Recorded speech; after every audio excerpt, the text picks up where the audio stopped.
Guys welcome to my channel Kritika Som kitchen. आज के हमारा रेसिपी घुगनी। तो चलो আমরা দেখব ঘুগনি রেসিপি করতে আমাদের কি কি উপকরণ লাগবে। ঘুগনি বানাতে আমাদের যা যা লাগবে, এখানে আমি মটর নিয়ে নিয়েছি 250 গ্রাম, ভিজিয়ে রেখেছিলাম কাল রাত্রিবেলা, এই জন্য ভিজিয়ে নিয়েছিলাম।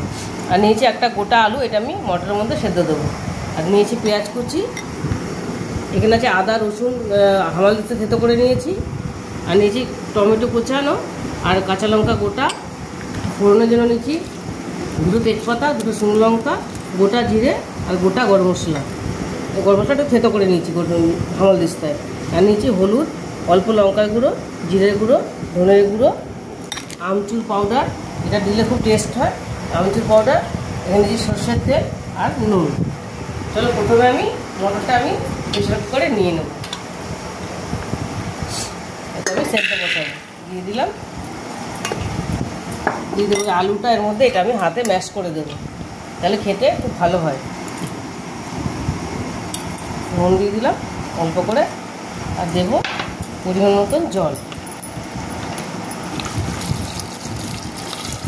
চলো এটা আমি এবার সেদ্ধ বসিয়ে নেব। দেখো মটরটা আমার সেদ্ধ হয়ে গেছে, মটরটা আলুটা আমি সেদ্ধ করে নিয়েছি। এবার আমি কড়াই বসিয়ে দিয়েছি, কড়াইয়ের মধ্যে তেল দিয়ে দেবো। কড়াইতে আমি তেল দিয়ে দেবো।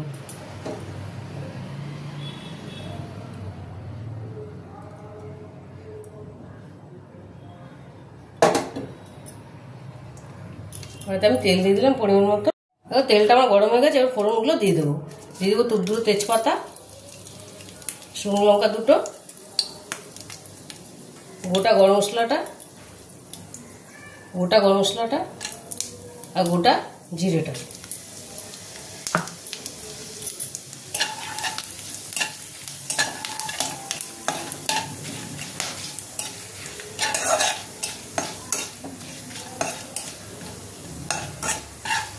এবার আমি পেঁয়াজটা দিয়ে দেবো, পেঁয়াজ কুচে থেকে এটা আমি দিয়ে দিলাম।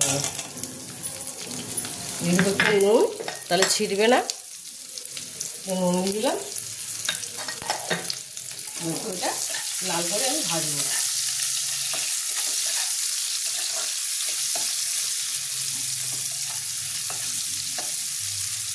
এটা আমি লাল করে ভেজে নেব। দেখো পেঁয়াজটা আমার লাল করে ভাজা হয়ে গেছে, এর মধ্যে আমি দিয়ে দেবো আদা রসুন থেতো করাটা, এটা থেতো করে রেখেছিলাম আমার দিসটা। আর দিয়ে দেবো টমেটো কোচানোটা, টমেটো কোচানোটা দিয়ে দেবো। আর দিয়ে দেবো অল্প জল।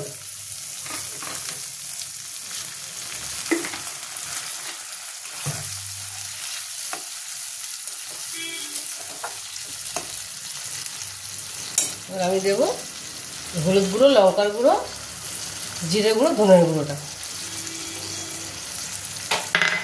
দিয়ে দেবো গোটা কাঁচা লঙ্কাটা।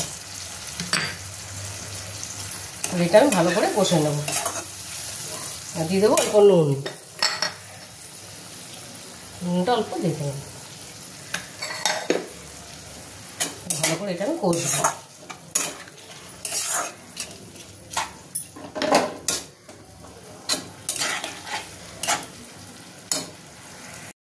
তো মশলাটা আমার একটা কষে এসছে, এবারে এর মধ্যে দিয়ে দেবো অল্প চিনি দিয়ে দেবো। তোমাদের দেখানো হয়নি, অল্প সামান্য পরিমাণে দিয়ে দেবে, ব্যালেন্সটা ভালো আসবে, টেস্টের ব্যালেন্সটা। আর দিয়ে দেবো এবার আমি এই আমচুর পাউডারটা। আমচুর পাউডারটা দেবে, দারুণ লাগে খেতে, টেস্টটাই চেঞ্জ হয়ে যাবে।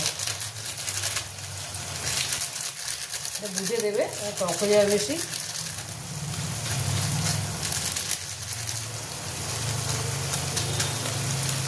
এবার আমি এটা আর একটুখানি কষে নেব তেল ছাড়া অবধি। তেল ছাড়া অবধি কষে নেব। দেখো মশলাটা আমার পুরোপুরি কষা হয়ে গেছে, দেখো তেল ছেড়ে দিয়েছে। এবার আমি মটরটা দিয়ে দেবো, সেদ্ধ করা মটরটা দিয়ে দেবো। আমি মটরটা এবার আমি এর মধ্যে দিয়ে দিলাম।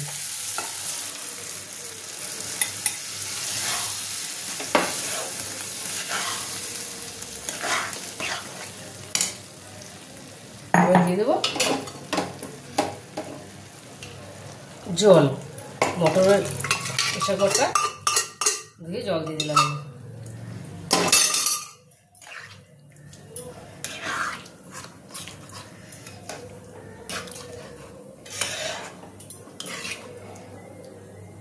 একটু এটা ফুটবে, একটু করতে দেবো আমরা। দেখো ঘুগনিটা মোটামুটি হয়ে গেছে। এবার আমি এই আলুটা আমি ম্যাশ করে দেবো। ওদের গোটা আলু সেদ্ধ দিয়েছিলাম, দেখবে এরকম করে আলুটা দিলে খুব ভালো হয়, বেশি আমি গালবো না, হালকা হালকা করে একটু গোটা গোটা থাকবে, এটা ম্যাশ করে দেবো আমি।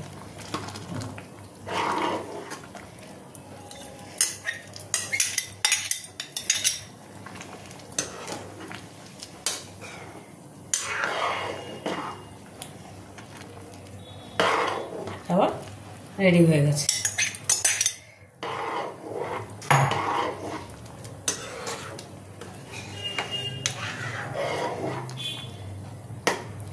আলুগুলো এরকম করে দেবে, খুব বেশি ম্যাশ করবো না, বেশি ম্যাশ করলে ভালো লাগবে না।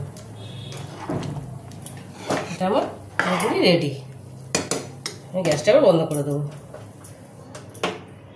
এটা আমার কমপ্লিট। আমি এটা বাটিতে তুলে নিয়েছি। এবার আমি এটাকে একটু গার্নিশ করবো। একটু পেঁয়াজ দেবো,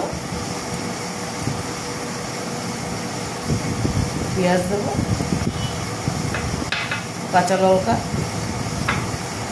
কুচানো, পেঁয়াজ কুচানো,